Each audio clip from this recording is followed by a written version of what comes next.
Salut les gars, content de vous retrouver. On va parler aujourd'hui de l'actualité, comme je vous l'avais promis ce matin, que j'allais faire quelques vidéos des clubs, des mercato par ici. Donc n'hésitez pas de participer dans les commentaires. Et on continue déjà avec le match de cette nuit, le Classico FC Barcelone face au Real Madrid, comme je vous l'avais dit. Donc le FC Barcelone a battu le Real Madrid 2 buts à 1.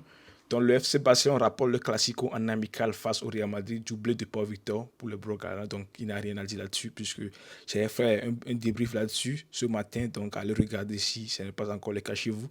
Donc le buteur du côté du Real Madrid, c'est Nico Paz, les gars. Je ne le connais pas, c'est un nouveau joueur, je pense. Donc on va continuer avec les déclarations ou bien ce qui se passe dans les derniers classicos au tournée américain concernant le FC Barcelone et le Real Madrid. Donc, on pourra voir les quatre matchs, les gars, joués aux États-Unis, les gars, a été remporté par le FC Barcelone. Donc, depuis 2017, les gars, jusqu'en 2024, 2025 bientôt, donc, a été remporté tout par le FC Barcelone. Le jour où Neymar a quitté le FC Barcelone en 2017, donc 3 buts à 2 pour le FC Barcelone, 1 but à 0 pour le FC Barcelone, 3-0 pour le FC Barcelone et 2 à 1, les gars, qui a été aujourd'hui. Donc, le FC Barcelone remporte presque tous les matchs aux États-Unis face au Real Madrid. Donc, c'est incroyable. On espère bien que ça serait aussi le cas dans la Liga ou bien dans les matchs de Super Coupe ou bien dans la Ligue des Champions. Donc, on va continuer avec les déclarations de l'ancien flic de l'entraîneur concernant le match, les gars. Il a dit l'équipe s'est améliorée par rapport au match contre Manchester City. En plus du bon travail défensif et mis à part le problème de défendre trop loin, c'est très agréable de voir ce qu'on fait quand on a le ballon. Donc, c'est ça qu'il a pu dire concernant son équipe, les gars, face au Real Madrid. Mais il n'est pas totalement satisfait du match, les gars, puisqu'il a dit gagner contre City et le Real, nous n'avons pas appuyé pendant 90 minutes, les gars, et c'est un problème. Donc pour lui, il est satisfait par son équipe, mais il y a quand même des choses à améliorer selon lui, parce qu'il dit qu'ils n'ont pas appuyé, qu'ils n'ont pas pressé jusqu'à la 90e minute, les gars, parce que lui il veut pas presser quelques minutes et attendre, les gars. Il veut presser jusqu'au bout, jusqu'aux 90 minutes, les gars. Donc il dit que c'est un problème, que c'est ça qu'il veut améliorer avec son équipe. Donc c'est ça qu'il a pu dire. Et concernant Paul Victor qui a mis le doublé, donc Hansi Flick, lui, il a dit 2 matchs, 3 buts, ce n'est pas mal. Il s'est marqué et c'est bien pour un attaquant pour le moment. La porte de l'équipe première est toujours ouverte. Donc, il dit que ouais, ça pourrait être qu'il sera dans l'équipe première la saison prochaine, les gars, puisqu'il fait une bonne saison, un bon pré-saison, pardon. Donc, peut-être qu'il sera dans dans la future saison du FC Barcelone, mais on verra bien, puisque c'est lui l'entraîneur. Il y a aussi des concurrences, les gars, comme Lewandowski, Victor Roque, les gars. Pour Victor, ça serait un peu compliqué, mais s'il continue comme ça, il sera sûrement titulaire au FC Barcelone. Hansi Flick a encore dit gérer les minutes des latéraux. Quand City, Hector a débuté et Alex est entré en seconde période, Alex a fait un excellent travail. Il peut jouer à gauche comme à droite, les gars. Comme lui, il est Hector Ford, les gars. Il a été mis sur le banc. Donc, il avait joué aussi contre City et Alex Balde, les gars. Alexandre Balde a été mis sur le banc. Donc, Alexandre Balde a été titulaire face au Real Madrid. Donc, la seconde mi-temps a été jouée par la suite par Hector Ford, les gars. Donc, c'est ça qu'il a pu dire, l'entraîneur, que ça pourrait être que Alexandre Balde joue la première mi-temps. Et en deuxième, les gars, ça pourrait être Hector Ford qui jouera les mi-temps. Donc, la porte à le président, ce qu'il a à dire, donc, il a dit, bien sûr, nous allons sur le marché pour recruter un joueur si nous n'avons besoin, mais notre philosophie est de découvrir et développer de jeunes talents. Donc, c'est ça qu'il a pu dire que quelqu'un lui a posé la question. Qu'est-ce que vous faites sur le marché? Ouais. Il dit oui, si on va sur le marché pour acheter des joueurs. Mais bon, pour le moment, s'ils ont besoin des joueurs, ils vont sur le marché pour acheter. Mais pour le moment, leur plan, leur philosophie est de découvrir les jeunes de la Masia, les gars, pour les faire progresser, les jeunes talents, les gars, pour jouer au FC Barcelone. Donc, c'est ça qu'il a pu dire concernant la question qu'on lui a posée. Je ne sais pas si les transferts se feront par le FC Barcelone ou pas, mais ça tarde tellement, les gars, puisqu'il reste encore 3 semaines, les gars, du mercato. S'il part, tant pis. Mais on n'a rien à faire puisqu'il y a aussi des jeunes talents de la Masia, les gars, qui peuvent apporter plus sur le terrain. Maintenant, on va parler de l'ex-joueur du FC Barcelone, Martin Braithwaite, les gars, parti en mauvais termes de l'Espagnol Barcelone. Martin Braithwaite veut maintenant racheter le club et mettre à l'écart les dirigeants actuels. Le Danois est l'un des footballeurs les plus riches de la planète selon Forbes. Braithwaite est à la tête d'une société immobilière aux États-Unis, d'un restaurant à Cava et d'une ligne de vêtements, les gars. Donc, il est tellement riche, les gars.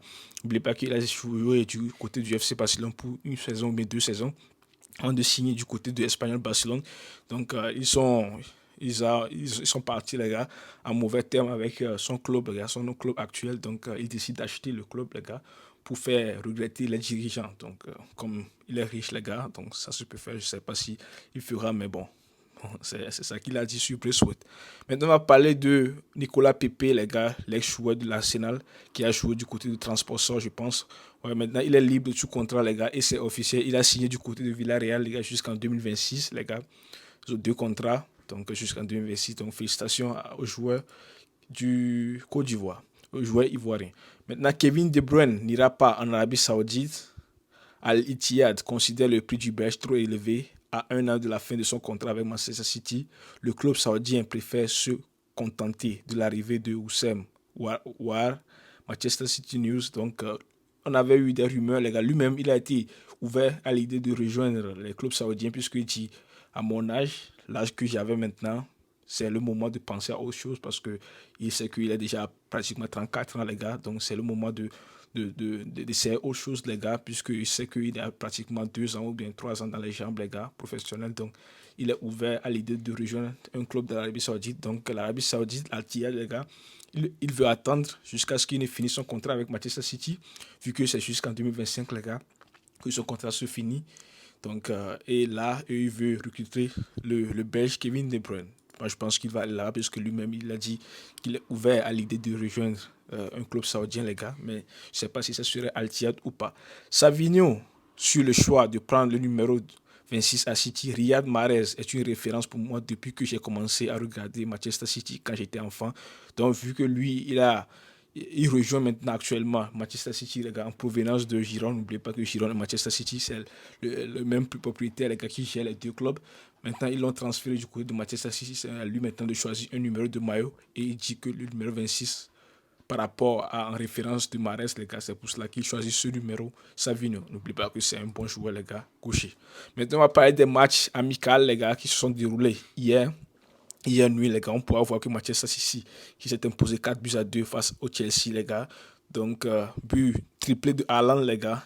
Et Bob qui a été buteur du côté de Chelsea, les gars. Raheem Sterling et Madueke qui ont été aussi buteurs. N'oubliez pas que Haaland, les gars, pourquoi pas ne pas parler de lui. Triplé pour Haaland face à Manchester City, 4-0, les gars, avant qu'il ne revienne au score, 4 buts à 2.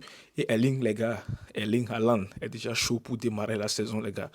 Doublé face à Chelsea, pas de but face au FC Barcelone, un but face à Milan et un but face à Celtic, les gars. Donc, il est prêt, les gars, pour se montrer cette saison. N'oubliez pas que la saison précédente a été moins du côté de Manchester City, mais cette saison, les gars, il est chaud et veut montrer à fond.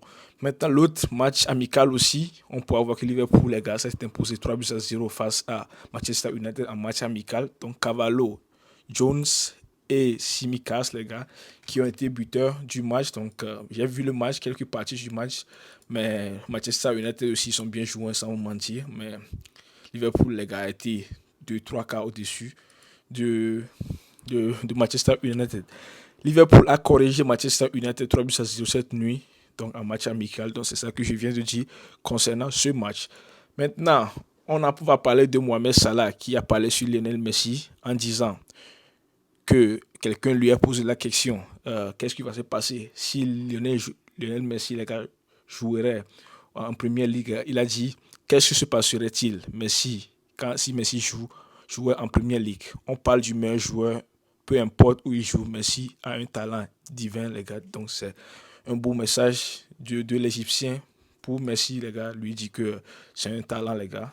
Partout où il jouera, c'est un talent divin. Donc, ça serait quand même bon du côté. N'oubliez pas que du côté du PSG, ça a été quand même moyen, les gars. Même s'il a été décisif, donc, mais ça a été quand même un peu moins par rapport à ce qu'il a réalisé au FC Barcelone. Maintenant, on va parler de la Coupe de la Turquie, les gars.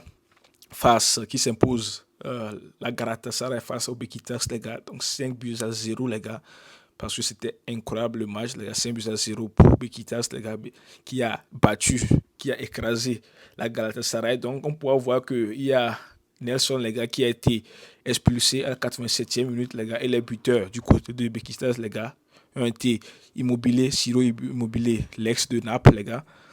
Ou bien, ouais, Naples, les gars, a été buteur. Donc, Svensson a aussi été buteur. Donc, encore Immobilier qui a mis un doublé, les gars. Silva et Hikimogul, les gars, qui ont été buteurs face au Galatasaray. Donc, Beşiktaş, les gars, remporte la coupe, la Super Coupe de la Turquie, en battant 5-0 le Galatasaray. Donc, ça a été un match incroyable.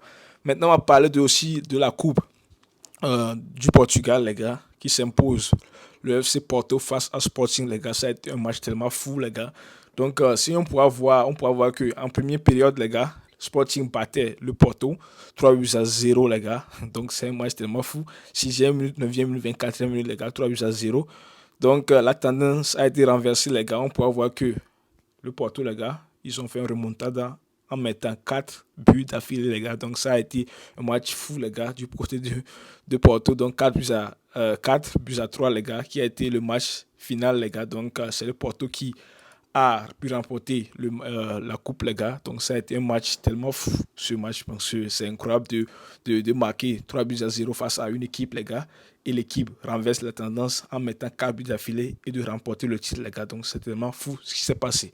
Le Lens a joué aussi face à Leverkusen, les gars, de Florent Wirtz et de Xabi Alonso. Donc, le Lens et Bayern Leverkusen se quittent sur un match de but partout dans un roulard, dans un boyard à guichet fermé en match amical. Donc, derrière Wirtz et Seyd et Gradis, les gars, qui ont été buteurs durant cette rencontre. Donc, ça a été un match quand même serré de la part des deux équipes.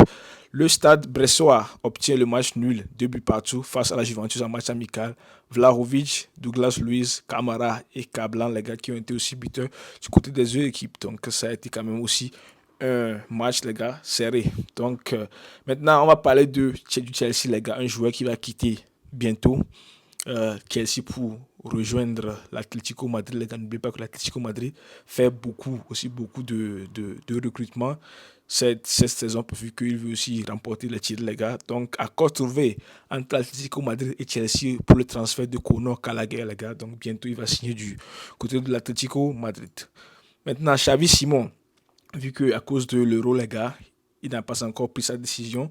Donc, il dit après son euro, il va prendre sa décision s'il va rejoindre le FC Barcelone ou bien d'autres clubs, les gars.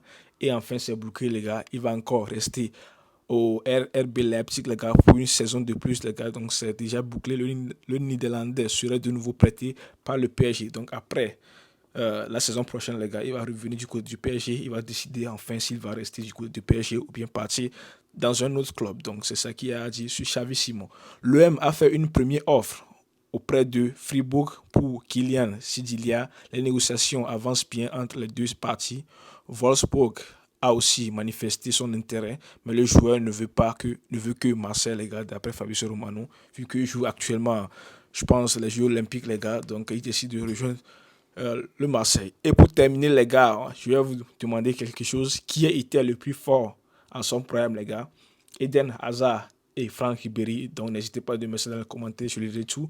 À mon avis, je dirais Franck Ribéry parce que ce qu'il a réalisé dans sa carrière, les gars, Eden Hazard est si bon, mais je pense que Franck Ribéry, les gars, c'est quelqu'un qu'on ne doit pas sous-estimer, même si Hazard aussi est quand même bon. Je pense que Franck Ribéry, à son prime, a été meilleur. Donc, n'hésitez pas de mettre ce que vous en pensez. Si pour vous, c'est Eden Hazard ou bien c'est Franck Ribéry, je le dis tout. Merci à vous et à demain pour la suite de l'actualité. Ciao.